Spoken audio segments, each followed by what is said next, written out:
In this demonstration, we will see how to call an orchestration from inside of Excel and pass multiple rows of data as inputs to the orchestration.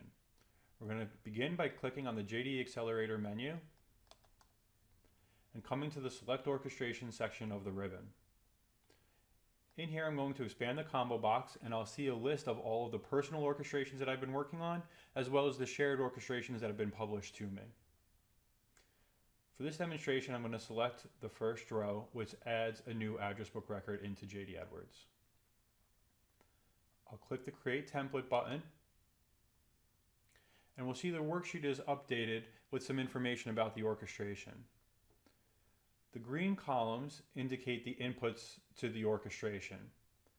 The alpha name and search type are in bold and italicized because they represent the required fields of the orchestration. The orange fields at the end represent the outputs that the orchestration will return after it's finished processing. I'm going to fill out this worksheet with the inputs of 10 vendors that I want to upload into JD Edwards. I'm going to start by adding the alpha name.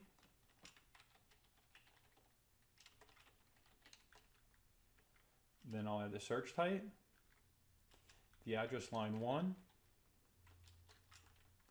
address line 2, an attention line,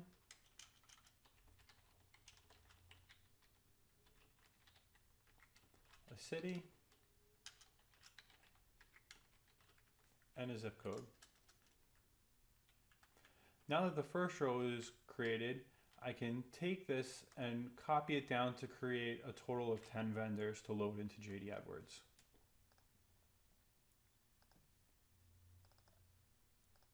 I'm going to modify our second row here so that we can specify a different alpha name for each one of these. Once all of our input data has been created, I click on the Upload Data button to package each one of these rows and submit it to the orchestrator. Once all of these have been created, the orchestration will return the address number that was created along with the status code and the date time that each of these records were created in JD Edwards.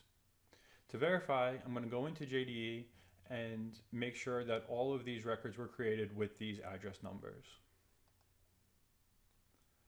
I'll come into the Work with Addresses screen and look for anything that has JDExcelerator in the alpha name. And when I click on Find, here's our 10 vendor records with the address numbers that were returned in Excel.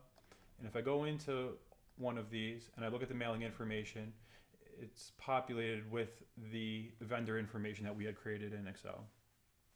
Thank you for taking the time to watch this demonstration. If you have any questions, please feel free to reach out to us at sales@acbmsolutions.com. Thank you.